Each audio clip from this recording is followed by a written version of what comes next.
White nationalists or neo-Nazis who decided to participate in the hate rally in Virginia this past weekend are now being identified online, and it has some consequences. For instance, they're being called what they are: racist or neo-Nazis or white nationalists. And apparently they don't like being called those names. In fact, they completely disagree with the way they're being portrayed in the media. Now, I'm gonna give you two examples of these guys, and you can judge for yourselves whether or not you consider them racist. Now, the first is a student at the University of Nevada at Reno.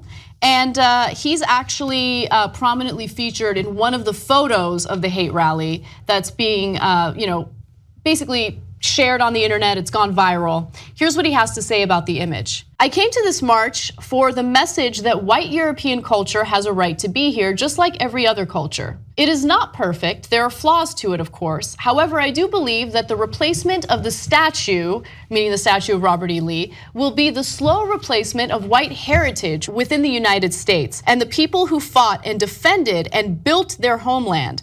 Robert E. Lee is a great example of that. He wasn't a perfect man, but I want to honor and respect what he stood for during his time." Well, he stood for slavery. Now, I know that there's a lot of revisionist history saying, no, it was for states' rights. State right to do what? Oh, right, keep slaves. And Robert E. Lee, yes, was a very good tactician on the battlefield, kept the South in the war far longer than their resources should have kept them in the war. So you could, I guess, look at Genghis Khan or Attila the Hun or Rommel or Stalin at Stalingrad or Robert E. Lee and say, hey, well, that was better military tactics than we would have expected. He's a good tactician. And if he had won, they would have enslaved all these people and made sure that they did not have any rights or freedom or liberty, and we would get to own them and rape them and lynch them and do all the things that Robert E. Lee and all the Confederates wanted to do to them. Don't pretend he didn't fight for Confederacy. Don't pretend he didn't fight for slavery, because he did. So when you say you want to protect that heritage, well, what you're saying is very, very clear. Was there a part of Robert E. Lee that I missed that he's, just loved? Maybe he loved planting, gardening, and that's why this guy likes him. He's like, he's misunderstood. He was really a better gardener than he was a Confederate general, but that's not what he's known for. He's known for protecting the Confederacy. And he's known for being a traitor to the country. That's what the Confederates were. They were traitors to the country. Right? And by the way, the country is called America. That's right. And so you're going to celebrate traitors to America. Don't you dare chant USA, USA, because that's the exact opposite of what Robert E. Lee and the Confederates stood for. I know a lot of folks in the South are touchy about Robert E. Lee because they're like, oh, but he was such a great general. Oh, if we could have just kept our slaves if Robert E. Lee had won. All right, screw you and that ideology, and yes, that is racist. And when he talks about how they defended, how they built their homeland, well, that's also not really true. You got slaves to build your homeland, because those Confederates were lazy. They were thugs who, through violence, enslaved other people, and they were lazy sons of bitches who didn't want to do their own work. So understand what you're defending. And if you're still okay with that, that's fine. If you think that's not racist, okay, we have a difference of opinion. Also, I just want to quickly comment on the first part of his statement, because he said, I came to this march for the message that white European culture has a right to be here. Okay, so I agree, but who told you that white European culture is barred from the country and doesn't have a right to be here? Because I don't know, maybe Alex Jones told you that, and you're drinking that Kool-Aid, and you've bought into the fear mongering, and you're so afraid that you're gonna go ahead and join a march where people literally get murdered for disagreeing with you and counter protesting. Hey, snowflakes. First of all, 44 and a half out of the 45 presidents were white Europeans. So you run the country for a long, long time. And by the way, we're, unlike you, are decent human beings and think, I'm not gonna judge a person by their race. And so if there's a great white candidate like Bernie Sanders, we love him and we support him.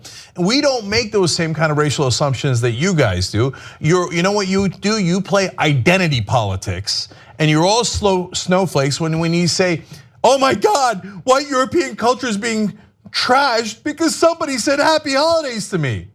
Wait, somebody didn't say happy? No, somebody said happy holidays to me. Can you imagine how offended I am? Because it should be Merry Christmas. Make the Jews say Merry Christmas. Make the Muslims and the atheists say Merry Christmas. What? I'm just trying to protect white European culture. I see what you're doing. Maybe we're just not seeing how difficult it is to be a white male in the United States. Oh, so difficult. I mean, all those CEO jobs. What Steve Bannon says, Asians are taking some of them in Silicon Valley. How dare they? I thought you wanted to celebrate meritocracy. Not so much when it's not whites. No. He also continues to say, I hope that the people sharing the photo are willing to listen that I'm not the angry racist they see in that photo. Let's take a look at graphic 4 again.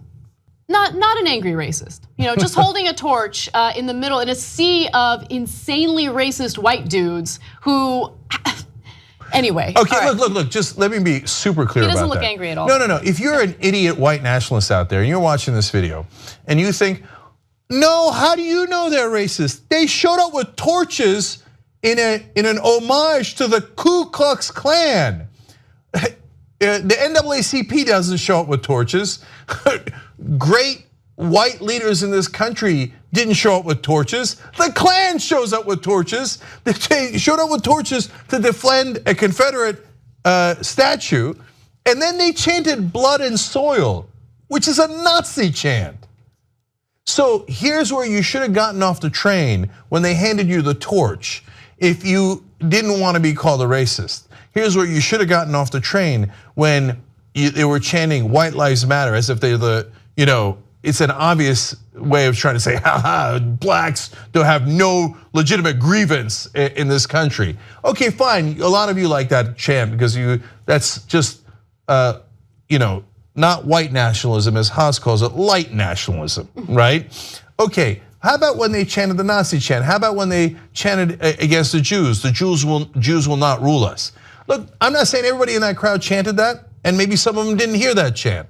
But they did chant those Nazi chants. Those are all opportunities to leave if you weren't a racist.